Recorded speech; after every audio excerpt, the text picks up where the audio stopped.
Hola amadas, estamos ya en la quinta y nueva temporada de los milagros de nuestro Señor Jesucristo, deseando que cada estudio sea de mucha bendición para ti. El apóstol Juan en sus últimos capítulos de su evangelio nos dice, y hay también otras muchas cosas que hizo Jesús, las cuales si se escribieran una por una, pienso que ni aún en el mundo cabrían los libros que habrían de escribirse. Hoy quiero narrarte un milagro que aparece en el Evangelio según San Marcos, capítulo 4, versículo 35 al 41, en el libro de Mateo, capítulo 8, del 23 al 27, y en el libro de Lucas, capítulo 8, versículo 22 al 25. Vamos a ver en este momento en el Evangelio Marcos 4, 35 al 41, Jesús calma la tempestad. Estás en tu canal Las Hijas del Rey. Desde Oaxaca, México, te saluda tu amiga Lulú Ricardes con mucho cariño, deseando que estés muy bien y que pues nos sigas en nuestras redes sociales y sobre todo que también compartas esta gran bendición de la palabra de Dios. Aquel día, cuando llegó la noche, les dijo: pasemos al otro lado. Y despidiendo la multitud, le tomaron como estaba, en la barca, y había también con él otras barcas. Pero se levantó una gran tempestad de viento y echaba las olas en la barca de tal manera que se anegaba.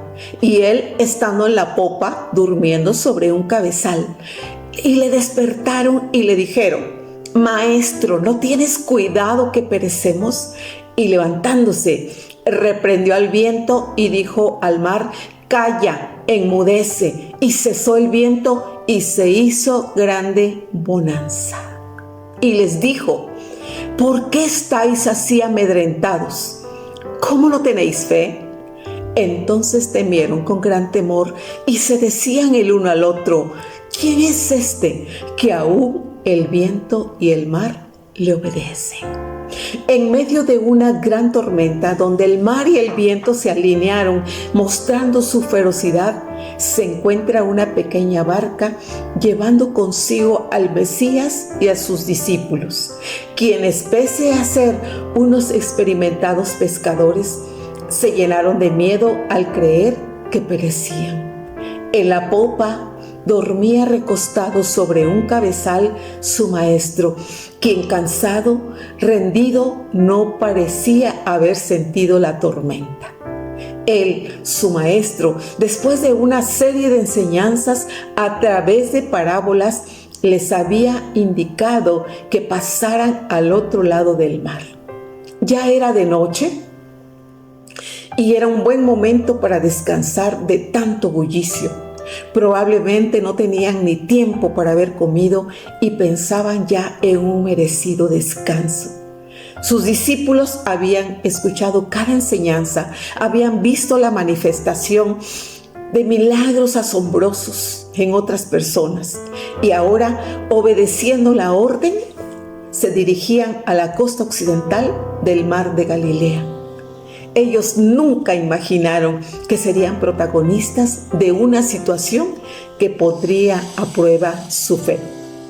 Las enseñanzas, los milagros, habían maravillado seguramente a sus discípulos y a todos aquellos también que recibieron y vieron las obras de nuestro Señor Jesucristo.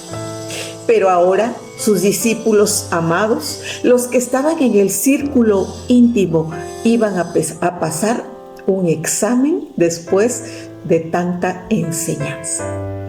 Querida amiga, las Escrituras no solo se tratan de enseñanzas y letra muerta, se trata de acción, de palpar, como dice en su carta en Primera de Juan, capítulo 1, versículo 1, lo que era desde el principio, lo que hemos oído, lo que hemos visto con nuestros ojos y palparon nuestras manos tocante al verbo de vida. ¿Cómo podrían enfrentar un futuro estos discípulos? ¿Cómo podrían enfrentar todas las adversidades, confrontaciones, presentar la verdad y desmentir las corrientes que vendrían a poner en duda la divinidad de nuestro Señor Jesucristo? No basta con leer, no basta con enseñanzas, no basta con memorizar. No basta con ser seguidor, se necesita la activación de la fe a través de las experiencias personales y procesos fuertes para afianzar y elevar una cantidad superior de fe. Es asombroso leer y entender que Jesús dormía plácidamente, descansaba y que no había sentido el oleaje tan agresivo y el viento tan impetuoso. ¿Se daría cuenta? ¿Lo sabría? ¿Quería asustar a sus discípulos? ¿O quería llevarlos a un conocimiento profundo de quién era Jesús y de elevar a otro nivel su fe? Una fe que cuando fuera puesta a prueba sería inquebrantable. Un conocimiento tal que nunca dudarían y que hasta darían su vida por el Evangelio, por las buenas nuevas, por el nombre de Jesús. Estaba entrando agua en la barca y los discípulos se asustaron, corrieron a despertarle, seguramente en una forma abrupta. La tormenta los mecía peligrosamente al punto de que se sintieron que iban a morir. Maestro, ¿no tienes cuidado que perecemos? ¿Por qué siendo pescadores experimentados tuvieron miedo? ¿Sabes? Muchas veces sentimos que dominamos bien lo que conocemos, en lo que nos movemos. Seguramente habían tenido muchas tormentas como pescadores rudos y pudieron salvarse, pero ahora su confianza no estaba en ellos, sino en su Maestro. Muchas veces como hijos de Dios caminamos en fe, conocemos la palabra, oramos, asistimos a una iglesia, repetimos de memoria porciones de la Escritura que nos hacen descansar. Pero ¿qué pasa cuando viene una prueba de forma inesperada que nos rebasa? ¿No tenemos fe? Sí, sí la tenemos. Los discípulos también tenían fe, pero necesitaban ir a un conocimiento mayor de ese acompañante que dormía en la popa. Ahí ellos iban a tener una revelación muy fuerte que nunca la olvidarían y que les llevaría a comentar en sus evangelios palabras como en 1 de Pedro 5:7. Echen sobre él toda su ansiedad porque él tiene cuidado de vosotros. Qué diferente es recitar el texto de memoria porque lo leímos, y qué diferente es aseverar con toda autoridad, con toda seguridad sobre algo que vivimos y que realmente ahí encontramos el cuidado de Dios y su manifestación gloriosa. Jesús les responde con otra pregunta: ¿por qué están así, amedrentados, miedosos? ¿No tienen fe? ¿Se imaginan a los discípulos? Han de haberse quedado asombrados. ¿Qué? ¿Cómo? ¿Qué no estás viendo la tormenta, Jesús? Pero ellos acababan de ver señales, milagros.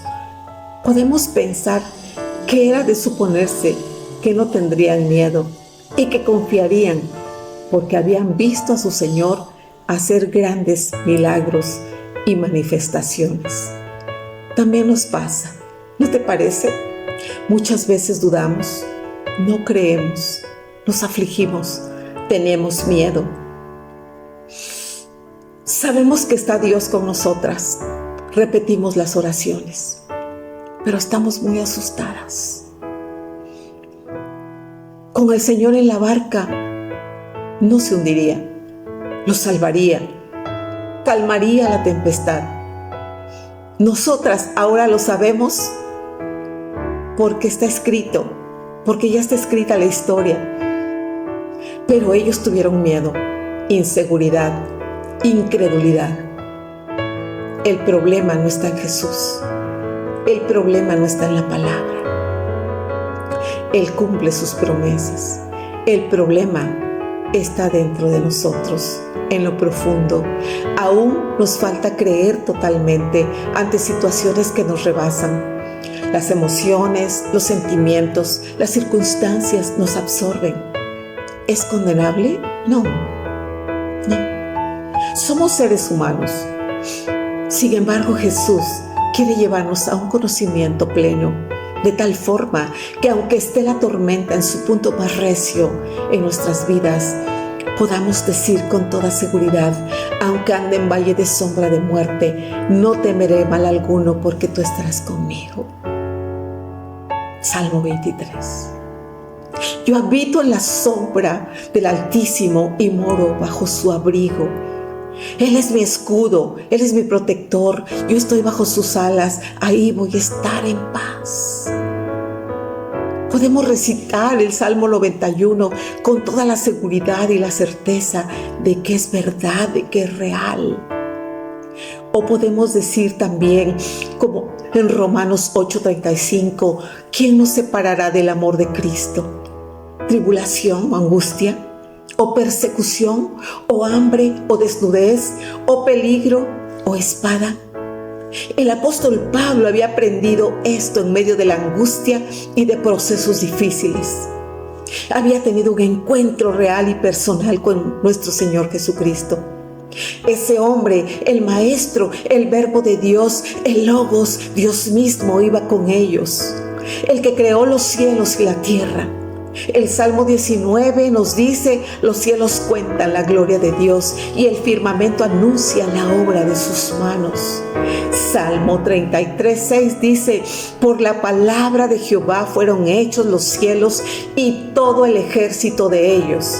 Versículo 7 dice: Él junta como montón las aguas del mar, Él pone depósitos en los abismos. Salmo 148 es un cántico de alabanza al Señor, en donde dice: alabad a Jehová desde los cielos, alabadle en las alturas, alabadle sol y luna, alabad desde la tierra los monstruos marinos y todos los abismos, el fuego, el granizo, la nieve, el vapor, todo alabe al Señor. Hay una pregunta que hizo Jesús. Los discípulos: ¿quién es este que aún el viento y el mar le obedecen? Esto abrió los ojos espirituales y naturales de los discípulos. Ellos pudieron ver la majestad de Dios, Dios mismo con ellos, mostrándose plenamente. Dios mismo reprendió las olas, el viento, y dice la Escritura que se hizo una grande bonanza. Porque con ellos estaba el Creador del universo, y todas las cosas se sujetan ante su presencia y al sonido de su voz. ¿No es maravilloso esto para ti? Jesús, Emmanuel, el Salvador del mundo, el Logos, dándose a conocer a sus discípulos como Dios mismo, mostrando su divinidad y mostrándoles su poder ante la naturaleza, porque Él lo creó, porque Él lo formó. Ahora sus discípulos estaban asustados, ya no por la tormenta, sino por la tremenda revelación que estaban conociendo. A lo largo de su ministerio, Jesús estaría revelándose de muchas más formas. Ellos irían conociendo a Dios en toda su plenitud y gloria, de tal forma que serían portadores de un mensaje divino de salvación que transcurriría hasta nuestros días. Que tú y yo, ante situaciones adversas, procesos difíciles, cuestiones inesperadas y que rebasen nuestro nivel de fe, podamos atesorar en nuestro espíritu este pasaje de las Escrituras, y cuando Jesús nos diga: pasemos al otro lado, recordemos que habrán vientos, habrán tempestades, habrán procesos fuertes, pero que estamos por presentar un nivel que nos llevará a caminar a otro posicionamiento de fe, un examen que nos llevará a ya no dudar, a manifestar su gloria a muchas personas, a quedar plenamente convencidas de que estamos siguiendo a un Dios vivo, a un Dios real, a Dios mismo. Que podamos nosotros decir sin dudar, como en el Salmo 27, Jehová es mi luz y mi salvación, ¿de quién temeré? Jehová es la fortaleza de mi vida, ¿de qué he de atemorizarme? El Salmo 23 lo podamos decir con toda convicción, el Señor es mi pastor y nada me faltará. En lugares de delicados pastos me hará descansar. Junto a aguas de reposo me pastoreará y confortará mi alma. Me guiará por sendas de justicia por amor de su nombre. Que podamos decir, como dice Isaías 43:2, cuando pases por las aguas, yo estaré contigo. Y si por los ríos, no te anegarán. Cuando pases por el fuego, no te quemarás, ni la llama arderá en ti, porque el Señor camina con nosotras. Salmo 59:16 nos dice, pero yo cantaré de tu poder y alabaré de mañana tu misericordia, porque has sido mi amparo y mi refugio en el día de la angustia. Versículo 17. Fortaleza mía, a ti cantaré, porque eres, oh Dios, mi refugio, el Dios de mi misericordia. Que podamos orar ante toda situación adversa y decir, yo creo que estás elevando mi nivel de fe. No es el enemigo, no son algo más externo a ti, sino que eres tú el que está trabajando con mi fe, el que está trabajando con mis pensamientos, el que está yendo a lo más profundo de mi ser y me está diciendo, pasa al otro lado, porque ahí te voy a manifestar mi poder y mi gloria. Ahí me vas a conocer como el yo soy. Ahí me vas a conocer en toda mi manifestación gloriosa, porque yo te la quiero revelar a ti como mi hija, para que vayas y lleves mi mensaje de salvación a mucha gente. Muchas gracias, Señor. Muchas gracias por tu amor. Muchas gracias por elegirme. Muchas gracias, Señor, por rescatarme de una vana manera de vivir. Muchas gracias. Tú eres el Señor, tú eres el Dios, el creador del universo, el que habita en mi corazón. Te doy gracias. Amén. Ha sido un privilegio compartir contigo la palabra de Dios. Milagros tan maravillosos que vamos a encontrar a través de todas las escrituras. Y yo te invito a que sigas aprendiendo de la palabra de Dios. Medita, comparte y todas las bendiciones que tú recibes, llévalas a otra persona. Y no te dé miedo si el Señor te dice, pasemos al otro lado. Que Dios te bendiga. Un placer saludarte. Lulu Ricardes contigo en el canal Las Hijas del Rey. Hasta la próxima.